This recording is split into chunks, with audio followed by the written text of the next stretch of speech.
Olá pessoal, tudo bem com vocês? Estamos aqui para mais uma videoaula, esta é a videoaula número 04, onde a gente vai trabalhar a primeira lei da termodinâmica. É uma continuidade do capítulo número 3. Então, como vocês podem ver aqui na nossa imagem inicial, nós temos aqui um motor a combustão em funcionamento aqui. Então, vocês estão vendo aqui que tem os 4 ciclos, no caso aqui é o motor 4 tempos.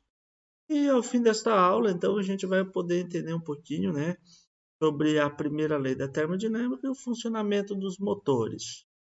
Então, gente, a primeira lei da termodinâmica, ela é uma lei que ela é baseada no princípio da conservação da energia. Ela é uma lei bem simples de ser entendida. Então, imaginem esta situação aqui desta figura. Então, tem um gás dentro de um recipiente e aqui um êmbolo móvel.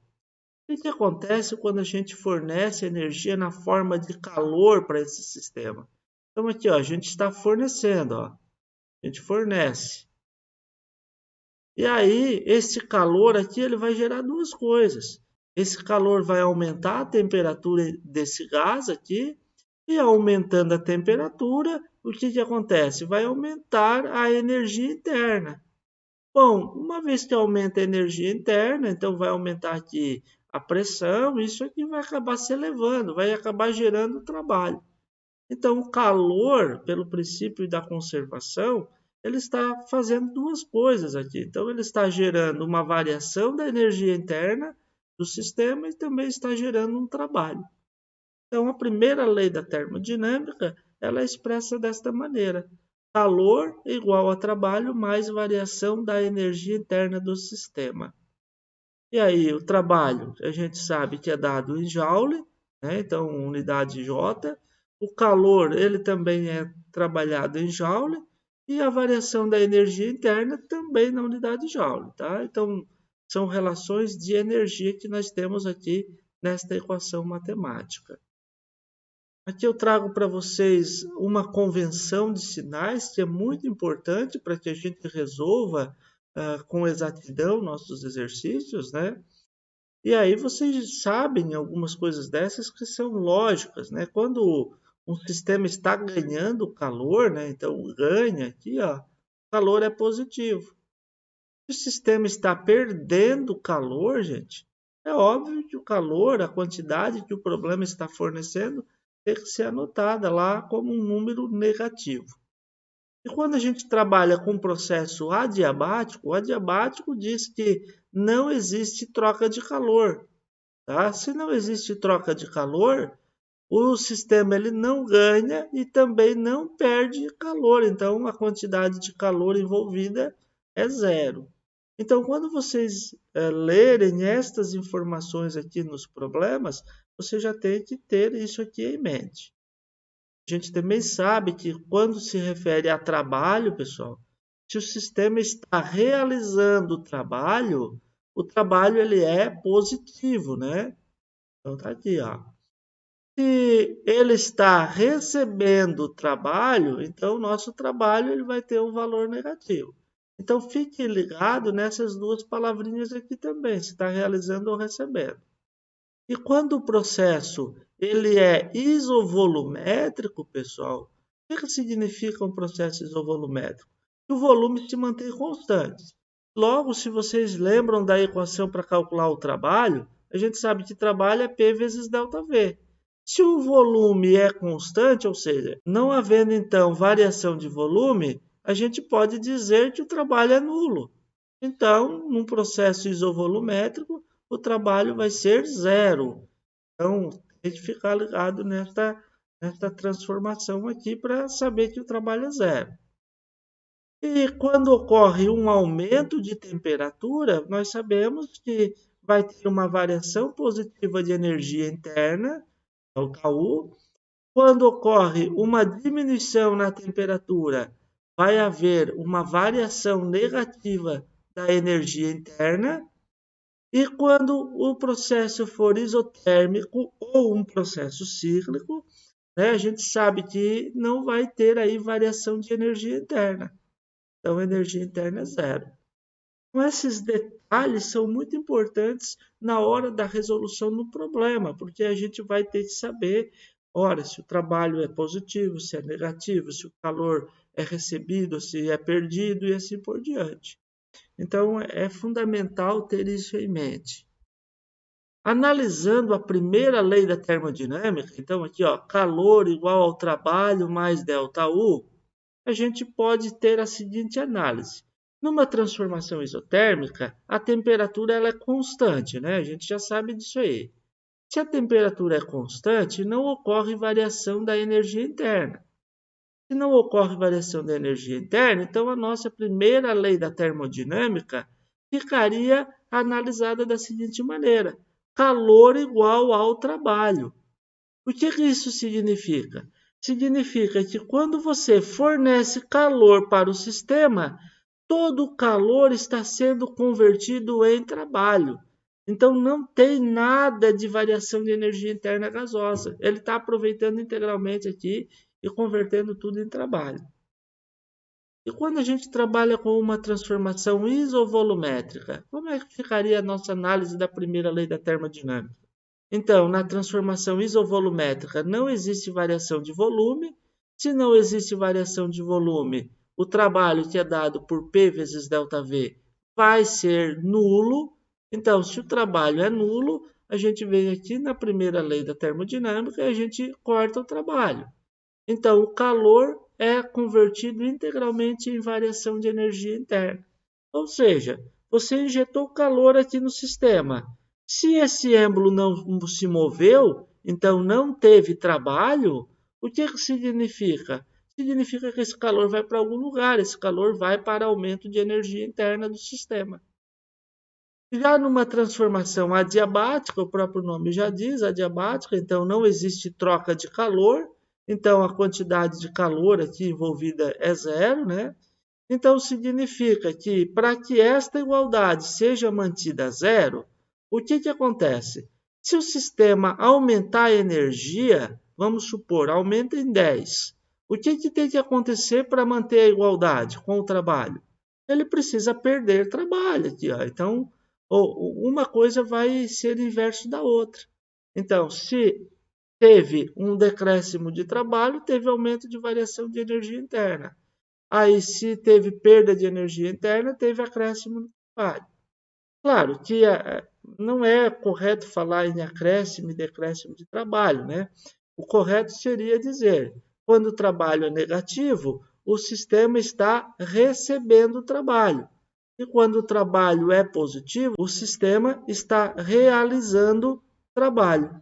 Então, aqui está escrito para a gente assim, ó, só ocorre a realização de trabalho às custas de perda de energia interna. Ou seja, pensem o seguinte, essa máquina aqui tem energia. Para que esse êmbolo suba, é necessário ele gastar essa energia. Lembrem, ele não está ganhando calor aqui, ó. Então ele precisa gastar a energia que ele tem para fazer trabalho. E ao contrário, se ele está sendo apertado aqui, então está sendo feito trabalho no sistema. Se esse trabalho não está sendo jogado para fora, não está sendo transformado em calor, significa que isso aqui está aumentando a sua energia. Então, é essa a lógica dessa interpretação. Numa transformação cíclica, pessoal, também, né? Numa transformação cíclica, não ocorre variação de energia interna. A gente viu na aula 03, né? Não ocorrendo variação de energia interna, o calor é igual ao trabalho. Então, a mesma situação anterior. Para a gente aplicar isso nos nossos exercícios é muito simples, pessoal. A gente tem aqui, por exemplo, o gráfico representa as transformações experimentadas por um gás ideal. Calcule o trabalho mecânico realizado pelo gás na expansão de A até C. Então, queremos calcular o trabalho mecânico, tá? Isso na letra A. E depois, na letra B, diz o seguinte: admitindo que na transformação o gás ganhou uma quantidade de calor igual a 160 joules, calcule a variação da energia interna desse gás. Bom, olha só, gente. Então, aqui, ó, a gente tem algumas coisas importantes, né?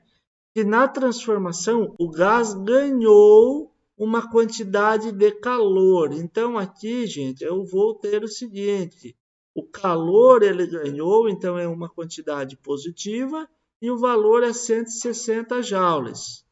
E sabendo que ele pede para calcular a variação da energia interna, eu vou anotar aqui o ΔU, né, que é a letra que representa essa grandeza física.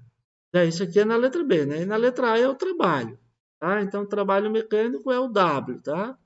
E é claro que para calcularmos o trabalho, a gente vai precisar do gráfico. Né? Então, a gente vai usar esse gráfico aqui para calcular o trabalho da letra A. Então, gente, aqui ó, eu já fiz um destaque para vocês que para calcular o trabalho, a gente vai precisar calcular toda a área que está compreendida entre a linha do volume e a linha do gráfico. Então, é toda essa área que está pintada aqui para vocês, tá? Então, aqui, ó, toda esta área, eu posso separar esta área aqui em várias figuras geométricas. Por exemplo, eu posso pegar aqui, ó, e cortar aqui e fazer primeiramente uma área aqui embaixo, chamar de área 1, tá? É a área de um retângulo. Posso cortar aqui, ó, chamar isso aqui de área 2 e aqui eu posso chamar de área 3. É a área do retângulo, de um outro retângulo e de um triângulo. E depois eu posso somar todas essas áreas e ter o trabalho. Lembramos então que um retângulo, a área base vezes a altura, né? O segundo retângulo, a área também é base vezes a altura, e o terceiro aqui, que é o triângulo, é base vezes a altura dividido por 2. Então, gente, vamos fazer esse cálculo, né? Desse primeiro retângulo aqui, gente, ó, área 1 vai ser igual a base daqui, ó, até aqui, tem 4 unidades, né? Então, tem 4 metros cúbicos. Então, 4 metros cúbicos multiplicado pela altura, né? Essa altura aqui, ó, é 10. Né? Então, 10 o quê? 10 newton por metro quadrado. 10 newtons por metro quadrado. Então, a nossa área número 1 vai ser igual a 4 vezes 10, 40. Metro cúbico com metro quadrado cancela, sobra uma unidade de metro, então 40 newton metro, que equivale a 40 joules, né? A área 2. A área 2, ela é dada por base, a base da área 2 é essa medida aqui, ó. Essa medida daqui aqui são 2 unidades, então 2 metros cúbicos multiplicado pela altura, né? A altura é esse lado aqui. Esse lado mede 20. Então, vezes 20. Não vou escrever a unidade aqui, porque a gente já viu a análise aqui na primeira. 2 vezes 20, 40. 40 newton metro. E a área 3 aqui, tá, gente? Vamos calcular aqui essa área 3. É um triângulo, né? Então, esse triângulo aqui, a base dele é 2. Então, aqui, ó, vocês olharem, a base desse triângulo é 2. E essa altura aqui do triângulo, ó, ela é 20. Então, a base 2 vezes 20, como é um triângulo, é dividido por 2. Então, a área 3 vai ser, simplifica o 2 com 2, vai dar 20 newton vezes metro. Então, o nosso trabalho, que será a área total, simplesmente faremos, então, a área 1, a área 2 mais a área 3. Então, área 1 mais área 2 mais área 3, a gente tem 40 joules, mais 40 joules, mais 20 joules. O total do trabalho, então, vai dar 100 joules. Esta é a resposta da letra A do exemplo 1.